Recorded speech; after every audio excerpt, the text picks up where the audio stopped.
ಶಾಂತಿ. ದಿನಾಂಕ ಆಗಿದೆ 7/2/2026. ಬುದ್ಧಿಯಲ್ಲಿ ಒಬ್ಬ ತಂದೆಯ ನೆನಪೇ ಸ್ಥಿರವಾಗಿರಲಿ. ಇದು ಸಹ ಅಹೋ ಸೌಭಾಗ್ಯವಾಗಿದೆ.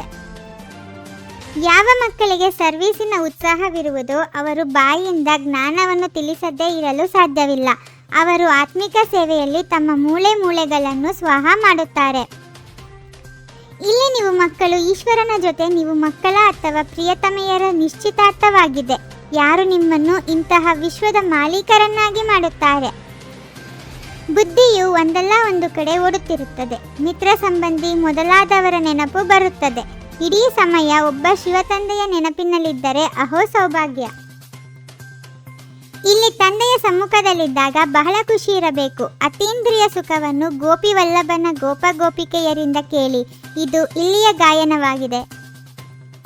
ಯಾರು ಒಳ್ಳೆಯ ಮಕ್ಕಳಾಗಿರುವರೋ ಅವರು ಈಗಂತೂ ನಾವು ಕೇವಲ ತಂದೆಯಿಂದಲೇ ಕೇಳಬೇಕಾಗಿದೆ ಎಂದು ತಿಳಿಯುತ್ತಾರೆ. ಮತ್ಯಾವುದೇ ಸಂಕಲ್ಪ ಬರಲಿ ಅವಕಾಶ ಕೊಡುವುದಿಲ್ಲ. ಯಾರಿಗೆ ಧಾರಣೆ ಇರುವುದೋ ಅವರಿಗೆ ಸರ್ವೀಸಿನ ಆಸಕ್ತಿ ಇರುವುದು. ಹೋಗಿ ದಾನ ಮಾಡಬೇಕು ಎಂದು ಆಲೋಚಿಸುತ್ತಾರೆ. ಏಕೆಂದರೆ ಈ ಜ್ಞಾನಧನವು ಒಬ್ಬ ತಂದೆಯ ವಿನಃ ಮತ್ಯಾರ ಬಳಿಯೂ ಇಲ್ಲ. ತಂದೆಯು ತಿಳಿಸುತ್ತಾರೆ, ಬಲೆ ಮನೆಯಲ್ಲಿಯೇ ಇರಿ, ಆದರೆ ಬುದ್ಧಿಯಲ್ಲಿ ಈ ನಿಶ್ಚಯವಿರಲಿ. ಈ ಹಳೆಯ ಪ್ರಪಂಚವು ಈಗ ಸಮಾಪ್ತಿಯಾಗಿಯೇ ಬಿಟ್ಟಿದೆ. ಈಗ ತಂದೆಯೊಂದಿಗೆ ನಮ್ಮ ಕೆಲಸವಿದೆ. ಯಾರು ಕಲ್ಪದ ಹಿಂದೆ ಜ್ಞಾನವನ್ನು ತೆಗೆದುಕೊಂಡಿದ್ದರೋ ಅವರೇ ತೆಗೆದುಕೊಳ್ಳುತ್ತಾರೆ. ಕ್ಷಣ ಪ್ರತಿ ಕ್ಷಣವೂ ಚಾಚು ತಪ್ಪದೆ ಪುನರಾವರ್ತನೆ ಆಗುತ್ತದೆ.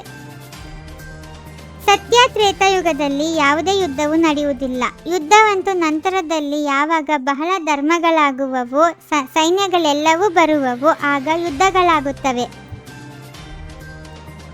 ಸತ್ಯ ತ್ರೇತಾಯುಗದಲ್ಲಿ ನಿಮ್ಮ ಬಳಿ ಅಪಾರ ಧನವಿತ್ತು. ನಂತರ ವಾಮ ಮಾರ್ಗದಲ್ಲಿ ಹೋಗುವ ಕಾರಣ ಅದು ಕಡಿಮೆಯಾಗುತ್ತಾ ಹೋಯಿತು.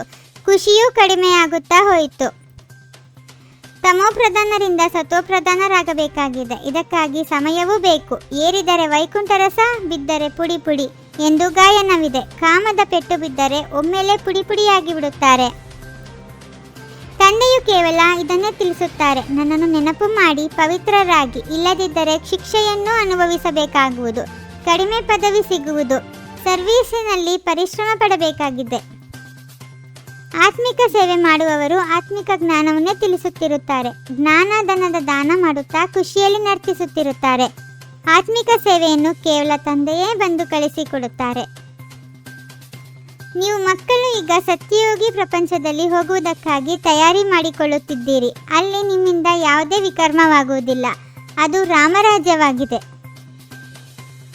ಈ ವಿಜ್ಞಾನವೇ ಮತ್ತೆ ಸತ್ಯಯುಗದಲ್ಲಿ ಕೆಲಸಕ್ಕೆ ಬರುವುದು. ಇಲ್ಲಿ ಕಲಿಯುವವರು ಮತ್ತೆ ಸತ್ಯಯುಗದಲ್ಲಿ ಬಂದು ಇನ್ನೊಂದು ಜನ್ಮ ಪಡೆದುಕೊಂಡು ಈ ಕಲೆಯನ್ನು ಅಲ್ಲಿ ಉಪಯೋಗಿಸುತ್ತಾರೆ.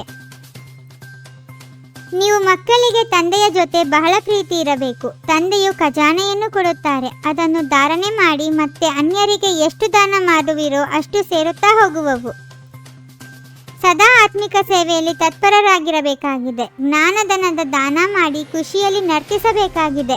ಸ್ವಯಂ ಧಾರಣೆ ಮಾಡಿ ಅನ್ಯರಿಗೂ ಧಾರಣೆ ಮಾಡಿಸಬೇಕಾಗಿದೆ. ತಂದೆಯು ಯಾವ ಜ್ಞಾನದ ಖಜಾನೆಯನ್ನು ಕೊಡುತ್ತಾರೆಯೋ ಅದರಿಂದ ತಮ್ಮ ಜೋಳಿಗೆಯನ್ನು ತುಂಬಿಸಿಕೊಳ್ಳಬೇಕಾಗಿದೆ. ನೋಟ್ಸ್ ಬರೆಯಬೇಕಾಗಿದೆ. ಮತ್ತೆ ಆಯಾ ವಿಷಯದ ಬಗ್ಗೆ ತಿಳಿಸಬೇಕಾಗಿದೆ. ಸತ್ಯತೆಯ ಮಹಾನತೆಯ ಮೂಲಕ ಸದಾ ಖುಷಿಯ ಉಯ್ಯಾಲೆಯಲ್ಲಿ ತೂಗುವಂತಹ ಅಧಿಕಾರಿ ಸ್ವರೂಪ ಭವ.